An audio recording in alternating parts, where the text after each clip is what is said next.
The Cincinnati Bengals fall 28-3 on Monday Night Football in what was just from beginning to end an abysmal performance by this Bengals team. Like that first drive of the game, you were actually being able to run the ball. But then after that, nothing worked at all for this Bengals offense or defense, frankly. Penalties hurt the Bengals the entire time throughout this game today. It was really, really just a bad performance. You also had Jamar Chase was yelling at Zac Taylor on the sidelines because they weren't feeding him the ball. Nothing went right for this Bengals team tonight. So we're going to break it all down here on today's show. Some of my takeaways, some of my biggest takeaways after this Monday Night Football loss. But make sure you guys are subscribed right here to Bengals Breakdown. We'll be with you guys for the good, the bad, the ugly, whether it's trade rumors, free agency rumors, whatever it is. Hell, we might even start doing draft stuff for you guys here sooner rather than later. So do not miss out. Make sure you guys hit that sub button for me right now.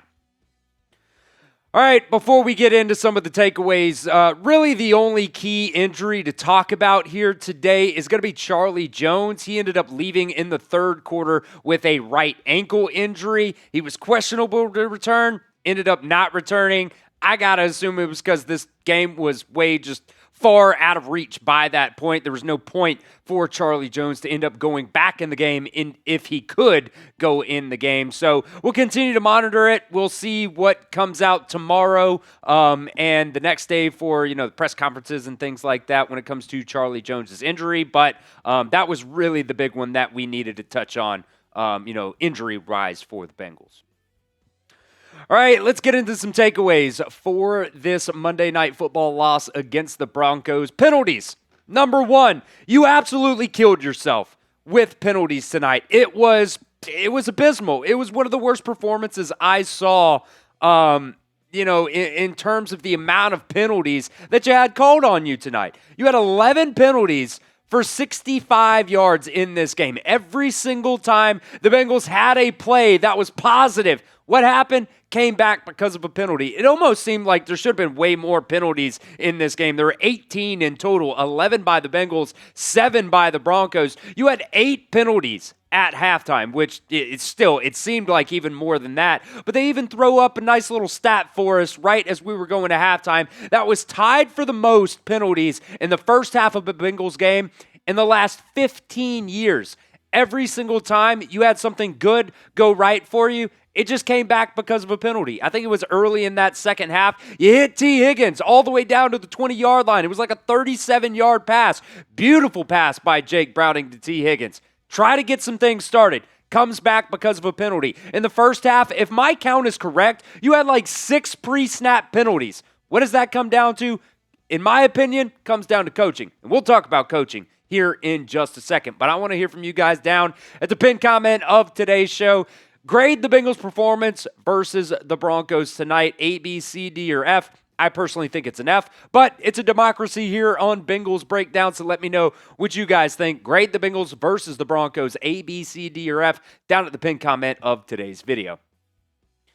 Still, where's Samaje Perine? I get it. He's got a thumb injury. I don't think that's going to hinder him from being able to run the football. Chase Brown, the running game was a little bit better tonight. I do want to say that, especially on that second drive of the game. The Bengals were actually able to move the ball a little bit, but once you got so far down in this game, you had to just throw the hell out of the ball.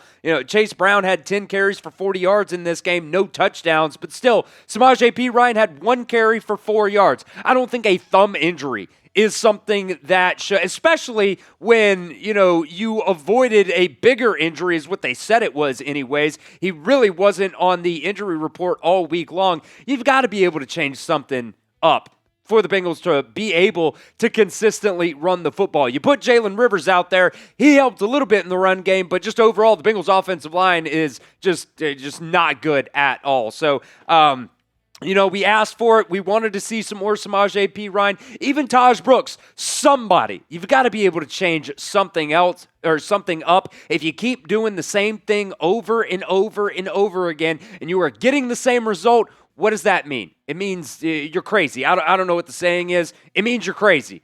I don't know what the Bengals are doing here. Whether it's Samaje, Perine, Taj Brooks, or anybody else making a trade, going out and signing somebody in free agency, I don't know what it is, but the Bengals got to change something up because they still cannot run the football.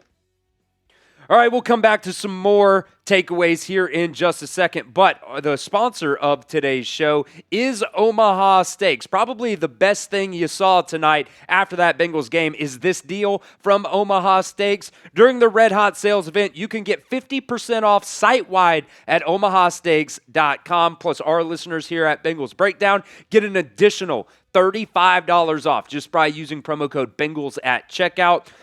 From handcrafted steaks to delicious fall favorites, Omaha Steaks delivers the world's best steak experience. Enjoy USDA certified tender steaks, juicy burgers, cozy and convenient comfort meals, plus tailgating favorites like chicken wings, smash burgers, and big deli-style franks. I would eat steak for every single meal for the rest of my life if my fiance let me, but unfortunately, that doesn't seem like a real possibility here. So Omaha Steaks doesn't just have steak. They also have chicken wings. They have desserts. They have a bunch of different types of things. They've got chicken breasts even, a bunch of different types of cuts as well. Omaha Steaks offers unrivaled quality and variety, and every bite is backed by their 100% guarantee. Right now is the perfect time to stock up with exceptional handcrafted flavor and convenience of Omaha Steaks. So get fired up for fall grilling with Omaha Steaks and visit omahasteaks.com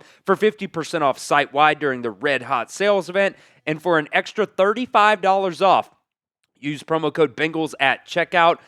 That's 50% off at omahasteaks.com.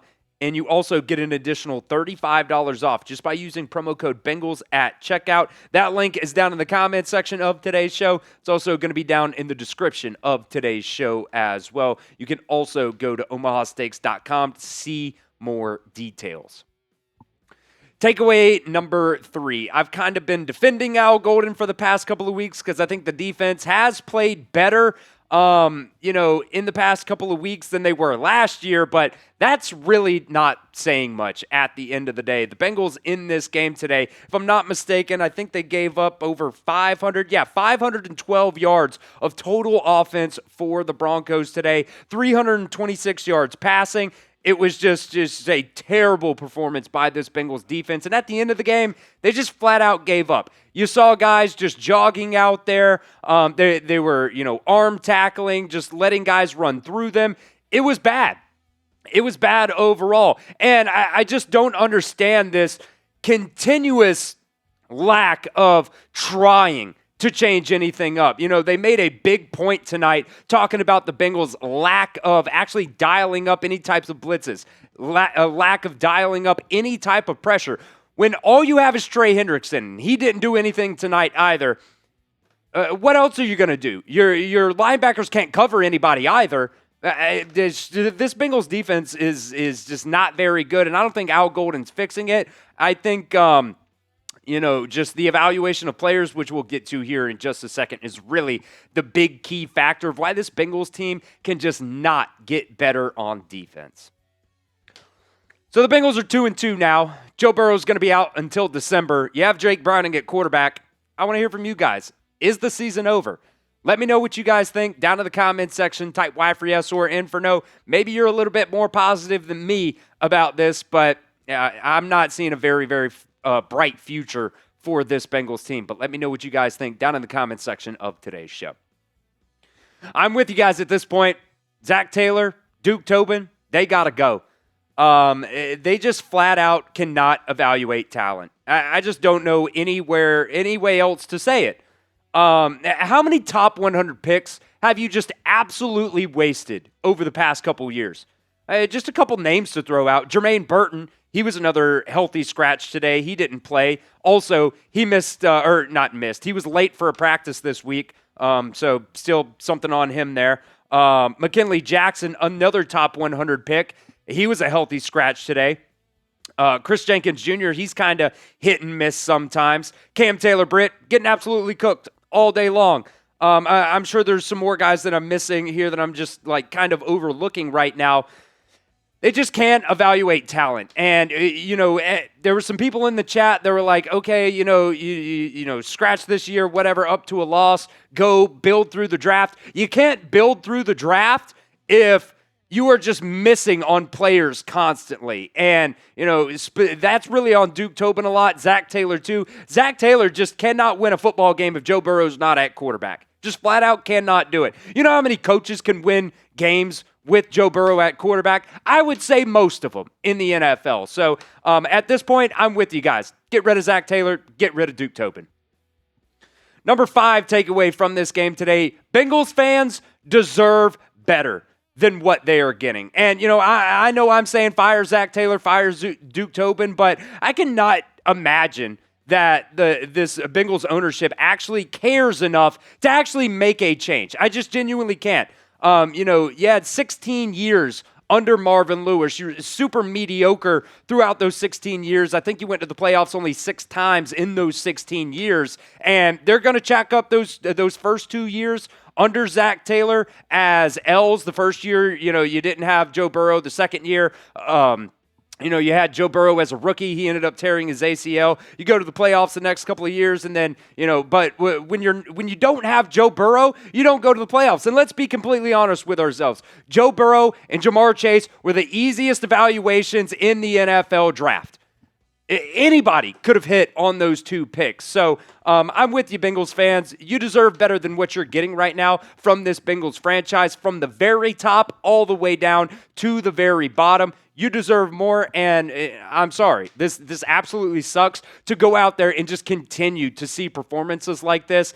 Was it any better than last week? Sure, you didn't have a bunch of turnovers this week, but still, the offense couldn't do anything, and the one turnover that you had in this game chalked up to be nothing because you went 3 and out on that same drive. So hopefully they can right the ship, turn some things around, but unfortunately, I just don't really see that happening. And even if you're able to get Joe Burrow back in late December, I don't really see this Bengals team being in, a spot where they could make the playoffs at that point. And at that point, if you're not in the playoff contention, you're not even going to bring Joe Burrow back. So definitely does suck. This was an abysmal performance overall by this Bengals team. And, we'll see if they can turn it around. Right now, they're 2-2. Still, technically, they have some daylight in front of them, but I just don't really see it. You have the Lions next. You have Green Bay after that. I don't see those games going in your favor either.